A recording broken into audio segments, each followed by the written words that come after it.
Hello everyone. तो hope आप सभी लोग सही होंगे। ठीक है, तो इस वीडियो में आज हम एक बहुत अच्छा सा एनालिसिस करने वाले हैं कि नीट 2024 में, ठीक है, मतलब केमिस्ट्री के कितने सारे क्वेश्चन आपके एनसीईआरटी से आपके डायरेक्ट बने थे। ठीक है, तो आज मैं ये आपको प्रूफ कर दूंगा कि अगर आपने एनसीईआरटी को ढंग से पढ़ा हुआ है तो आपके 50 में से 40 क्वेश्चन एकदम आसानी से बन जाएंगे। ठीक है, आप नीट 2025 एस्पिरेंट हो सकते हो, नीट 2026 एस्पिरेंट हो सकते हो, या फिर ऐसा भी हो सकता है आपने नीट 2024 दिया लेकिन इस बार आपने बहुत सारी गलती की हुई थी या फिर थोड़ी से मार्क के लिए आपका सिलेक्शन नहीं हुआ। कोई बात नहीं, अगले साल दे दीजिए। इस वीडियो को देखिए, एनसीईआरटी को अगर आपने पहले इग्नोर किया है तो आपसे इग्नोर मत कीजिए, और क्यों इग्नोर करने को मना कर रहा हूँ उसका प्रूफ भी मैं आपको बता दूंगा।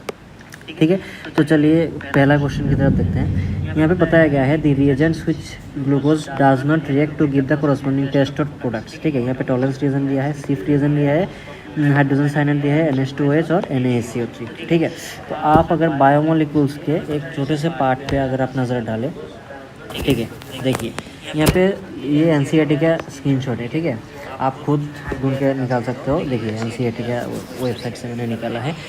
Despite having the aldehyde group, glucose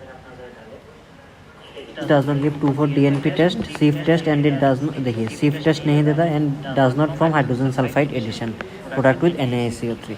ठीक है, तो एक झटके में आपका आंसर क्या आ जाएगा, SIF रिएजेंट और NaCO3। तो आपका आंसर आ जाएगा बी और ई।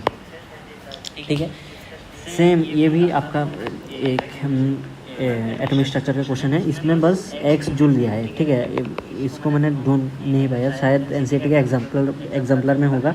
इसमें बस एक वैल्यू दिया हुआ था बुक में। ठीक है, या फिर प्रीवियस ईयर क्वेश्चन में ऐसा एक क्वेश्चन आया था, इसको बस आपको एक्स कर दिया गया। मतलब आपको कैलकुलेशन भी करने की ज़रूरत नहीं है, आपको बस एक्स के टर्म्स में इसको निकालना है। ठीक है, नेक्स्ट एक बहुत आसान सा सवाल है, redox which of the following is not a redox reaction. तो ये तो वैसे एकदम लल्लू सा सवाल, ये तो एकदम वैसे लल्लू सा सवाल है। आप मतलब ऑक्सीडेशन नंबर यहाँ पे बिल्कुल भी चेंज नहीं हो रहा, तो मतलब ये रेडॉक्स रिएक्शन नहीं है। लेकिन अगर आप एनसीईआरटी में देखना चाहते हो तो देखिए KClO3 का एग्जाम्पल आपको यहाँ पे मिल जाएगा, ये रेडॉक्स रिएक्शन है। ठीक है, नेक्स्ट आपका आता है H2 + Cl2, ये addition reaction. Then Zn + CuSO4 ZnSO4 + Cu, ये इसको भी आपका एनसीईआरटी में मिल जाएगा। तो सारे रिएक्शन आपको एनसीईआरटी से ही दिया हुआ है। अगर आपने एनसीईआरटी को पढ़ा है तो आपको अगर रेडॉक्स का बेसिक भी नहीं आता फिर भी आप मार्क कर सकते हो। ठीक है, अगर आपका डाटा हुआ था तो। वैसे ये तो बहुत ईजी सा सवाल है। नेक्स्ट ये तो एकदम मतलब लल्लुएस्ट सवाल है केमिस्ट्री का, क्योंकि यहाँ पे बस आइसोथर्मल आपको देखना है। ठीक है, आइसोथर्मल मतलब टेम्परेचर कॉन्स्टेंट, और मतलब एक या टू जाएगा, मतलब ये थर्ड का ऑप्शन आ जाएगा। ठीक है, या फिर आप यहाँ पे भी आप एनसीईआरटी में देख सकते हो एडियाबेटिक। ठीक है, यहाँ पे क्या होगा, देखिए we take a system containing some quantity of water, this would not allow any exchange of heat between the system and the surrounding, this is called adiabatic condition. Same adiabatic में जो होगा, एडियाबेटिक उसमें क्या होगा, मतलब कोई heat exchange नहीं होगा, नो हीट एक्सचेंज। डी का आ जाएगा आपका 1, डी का 1। ठीक है, चलिए नेक्स्ट क्वेश्चन की तरफ चलते हैं। नेक्स्ट ये भी एग्जाम्पल के साथ मैच होता है, बस एक थोड़ा सा अगर आपका बेसिक सही है तो आप आसानी से कर लोगे।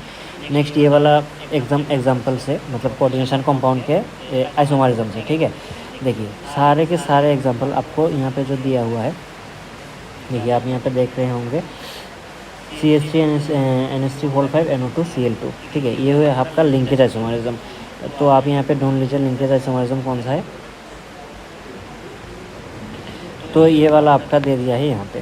ठीक है, देखिए सेम कंपाउंड दिया है, CONH3 यहाँ पे 5 दिया है बस, और CN को इधर एक घिसा दिया है। ठीक है, तो इसको मतलब आपका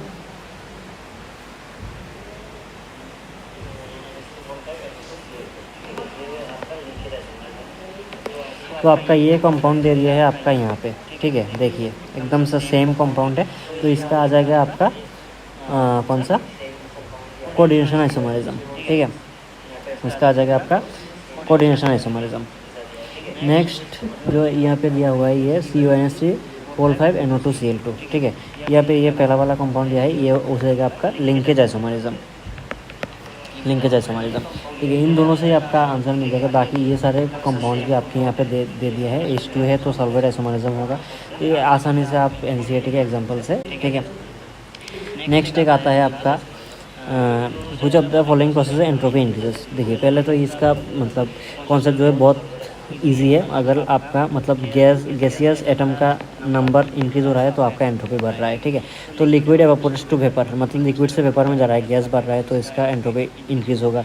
temperature of a crystal will lower from 130 degrees to 0 degree. देखिए यहाँ पे टेम्परेचर घट रहा है, मतलब ये जो है वो क्लोजली पैक्ड हो जाएंगे, ठीक है, मतलब एंट्रोपी घट जाएगा। और यहाँ पे देखिए आपका सॉलिड से आपका गैस में जा रहा है, एंट्रोपी इंक्रीज़ हो रहा है। और यहाँ पे एक मॉलिक्यूल से मतलब 2 एटम में जा रहा है, मतलब इसमें भी इंक्रीज़ हो रहा है, ठीक है। तो इसको भी आप यहाँ से आप आराम से देख सकते हो। यहाँ पे रैंडमनेस का एक पूरा लिखा हुआ है। The greater is the disorder of an isolated system the higher is the entropy, मतलब डिसऑर्डर कितना ज़्यादा होगा, मतलब सॉलिड एक जगह पे बैठा रहेगा, ठीक है, लेकिन गैस जो है वो इधर उधर उसका रैंडमनेस ज़्यादा होगा तो उसका एंट्रोपी भी ज़्यादा होगा। नेक्स्ट क्वेश्चन देख लेते हैं हम। देखिए हुच ऑफ द फॉलोइंग इक्विलिब्रियम के पी एन के सी आर नॉट इक्वल। देखिए के पी एन के सी का अगर हम रिलेशन देखें तो के P equal to K C into R to the power delta n, ठीक है। और के पी और के सी अगर आपका इक्वल होना चाहिए तो आपका R T to the power delta N जो है इसका 0 आना पड़ेगा, सॉरी 1 आना पड़ेगा इसका वैल्यू। तो इसका वैल्यू 1 का होगा जब डेल्टा एन आपका 0 रहेगा, ठीक है। कुछ का पावर अगर 0 रहेगा तो उसका मतलब आंसर जो है वो 1 रहता है। तो इसमें बस आपको माइनस करके देखना है कौन से में एन आपका 0 आता है, ठीक है। तो यहाँ पे दोनों है, यहाँ पे नॉट इक्वल दिया है, ठीक है, मतलब कौन से में एन 0 नहीं होगा, ठीक है। तो इसमें आप आसानी से कर लेंगे। देखिए 4 वाले ऑप्शन में यहाँ पे 2 है, यहाँ पे 1 है, ठीक है, तो -1 आ जाएगा। नेक्स्ट क्वेश्चन देखते हैं हम। देखिए Lucas reagent which of the following alcohols react instantaneously with Lucas reagent. देखिए यहाँ पे क्या लिखा है, tertiary alcohols react almost instantaneously Lucas reagent. तो आपका यहाँ पे आंसर यहाँ पे सब्लिमेशन के नीचे चला गया। देखिए टर्शियरी अल्कोहल आपका आंसर आ जाएगा, ठीक है। नेक्स्ट क्वेश्चन हम देखते हैं statement based. The boiling point of 3 isomeric pentanes are in the order n pentane greater than isopentane greater than neo pentane. देखिए यहाँ पे क्या लिखा है, you can make an interesting observation by having a look on the boiling points of the 3 isomeric pentane by n pentane मतलब normal pentane, 2 methyl butane मतलब isopentane और 2 dimethyl propane मतलब new pentane। Each of the pentane is having a continuous chain of 5 carbon atoms has the highest boiling point, ठीक है। यहाँ पे ये भी यही बताया हुआ है कि n pentane का सबसे ज़्यादा होगा, ठीक है। देखिए इसका रीज़न यहाँ पे क्या बताया है, when branching increases the molecule attains a shape of sphere, this results in smaller surface area for contact due to which the intermolecular forces between the spherical molecules are weak, thereby lowering the boiling point। अब यहाँ पे आप करके देखिए, ठीक है। with increasing number of branch chain the molecule attains the shape of a sphere, this results in smaller area of contact and therefore weak intermolecular forces between the spherical molecules which are overcome the relativity at lower temperature। तो देखिए आपका मतलब direct NCERT के statements आपको यहाँ पे उठा के आपको डाल दिया गया है। अगर आपने एनसीईआरटी को लाइन बाय लाइन पढ़ा है, ठीक है, अगर आप नेक्स्ट ईयर अटेम्प्ट देंगे या फिर 2026 में अटेम्प्ट देंगे तो आप अभी से स्टार्ट करो, मतलब एनसीईआरटी को जितना ज़्यादा हो सके हर एक लाइन को, हर एक वर्ड को आप रट लो, ठीक है। हर एक लाइन से आपको क्वेश्चन आने का चांस है और एज इट इज़ आपको मैंने प्रूव भी कर दिया, ठीक है, एज इट इज़ क्वेश्चन आता है आपको। सेम एनिलिन का भी ये एनसीईआरटी में है, ये मैंने मतलब ढूंढ नहीं पाया, मुझे अभी तक याद है। नेक्स्ट यहाँ पे जो है on heating some solid substances change from solid to vapour state without passing through liquid state, this technique is use for the purification of solid substances based on the above principle. देखिए अगर आपने chemistry का सी भी नहीं आता फिर भी आपको ये आना चाहिए, ठीक है, क्योंकि ये क्लास 7 का नॉलेज है।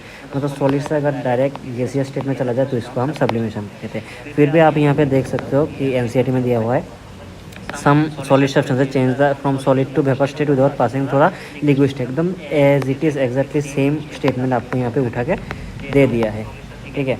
तो ये गया आपका एक और क्वेश्चन।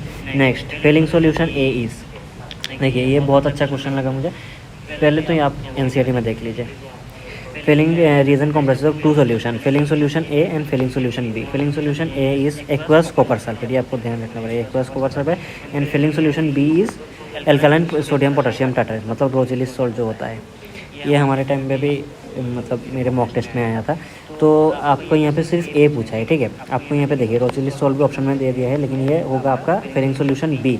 और यहाँ पे फेलिंग सॉल्यूशन ए जो होगा उसका आंसर आ गया आपका aqueous copper sulphate, aqueous copper sulphate. ठीक है। और ये तो एकदम बेसिक केमिस्ट्री का नॉलेज का क्वेश्चन है, आपको बस स्ट्रक्चर आना चाहिए। जैसे इथेन का आप देख लीजिए, ठीक है, 1 sigma bond 2 pi bond, 1 sigma bond यहाँ पे नीचे चला गया, देखिए 1 सिग्मा बॉन्ड 2 पाई बॉन्ड, तो ये डी का आ जाएगा आपका 1 में से, दोनों में से कोई होगा, ठीक है। नेक्स्ट क्वेश्चन देखते हैं हम। देखिए यहाँ पे थोड़ा मतलब घुमा के दिया है क्वेश्चन, मतलब बात सेम ही है। देखिए कन्वर्शन दिया है और नंबर ऑफ फेराडेज रिक्वायर्ड दिया है, ठीक है। अगर आप यहाँ पे देखिए क्वेश्चन, यहाँ पे देखिए how much electricity in terms of faraday is required to produce 20 gram of calcium from molten CaCl2, मतलब CaCl2 से कैल्शियम में जाना है, ठीक है। सेम यहाँ पे कैल्शियम फ्रॉम CaCl2 ही दिया है, बस आपका आंसर जो है वो आपको यहाँ पे मतलब कैलकुलेट करके मैच करवाना है कितना फेराडे लग गया। सेम यहाँ पे भी FeO और Fe2O3 यहाँ पे भी आपका दिया हुआ है, FeO और Fe2O3, ठीक है।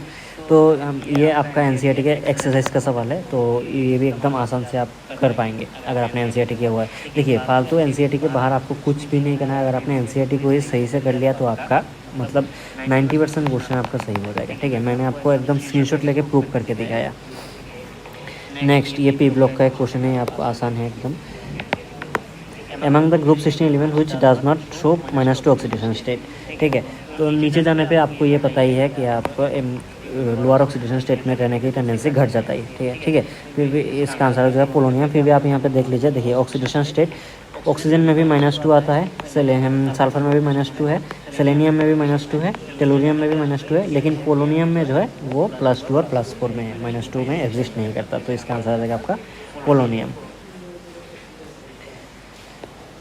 Next, the Henry's Law's constant is the of 3 gases are 145 and 35 kilowatt respectively. Solution ये प्रीवियस ईयर का क्वेश्चन है, मुझे अभी तक इसका मतलब वैल्यू भी चेंज नहीं किया गया शायद, एकदम मैंने बहुत मतलब NCERT में ये एग्जैक्ट क्वेश्चन ढूंढा लेकिन मुझे नहीं मिला, शायद प्रीवियस ईयर क्वेश्चन मिला, लेकिन NCERT के लाइन से भी आप आसानी से इसको मतलब सॉल्व कर सकते हैं। देखिए यहाँ पे लिखा हुआ है that higher the value of KH at the given pressure the lower is the solubility। देखिए यहाँ पे पूछा है the solubility of these gases are in the order, तो यहाँ पे आपको बताया गया है मतलब जिसका ज़्यादा KH रहेगा उतना कम आपका सोल्यूबिलिटी रहेगा। तो यहाँ पे आपको ऑर्डर आसानी से निकाल सकते हैं।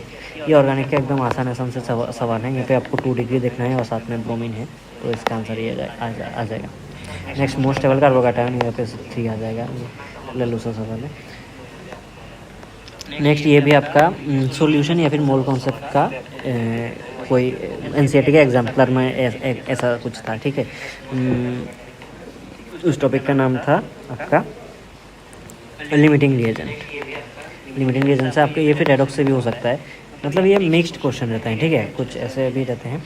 नेक्स्ट एक फिर से एक P ब्लॉक का question, the boiling point of the hydrate of group 16 event follow the order. देखिए H2 सबसे ज़्यादा होगा, क्योंकि ये आपको बेसिक नॉलेज है क्योंकि ये एक्सटेंसिव हाइड्रोजन बॉन्डिंग बनाता है, ठीक है। आपको यहाँ पे भी आपका दिख रहा होगा कि due to the presence of strong hydrogen bonding in H2O which is not found in H2S, इसलिए H2O का आपका जो बॉइलिंग पॉइंट है वो ज़्यादा रहता है, ठीक है।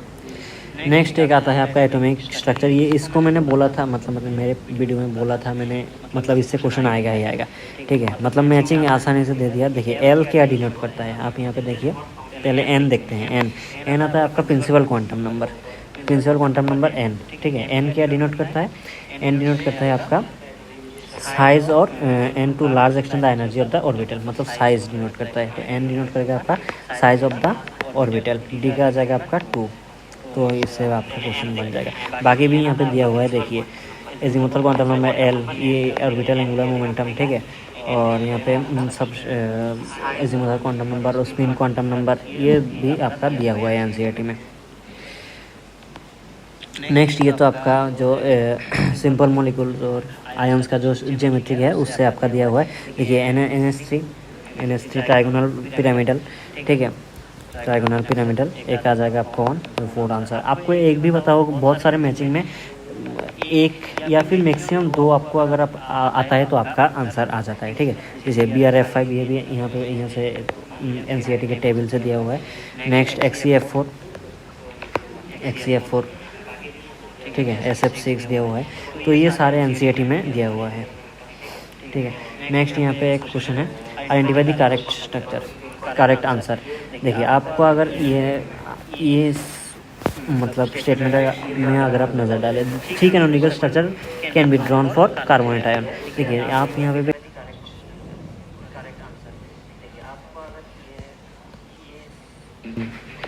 वन बाई टाइम के ऊपर मतलब जो ग्राफ है, ठीक है, नेगेटिव स्लोप के साथ स्ट्रेट लाइन, तो आपका 3 आपका आंसर आ जाएगा। तो ऐसे ही वेट कर लिया कि मतलब आपको उन्हें प्रूव करके दिया कि क्या मतलब एनसीईआरटी से कैसे डायरेक्ट सवाल आते हैं, डायरेक्ट आपका स्टेटमेंट्स आपके मतलब जो है वो कॉपी करके देते थे। जैसे यहाँ पे मैंने बताया शेप ऑफ द स्फीयर वगैरह।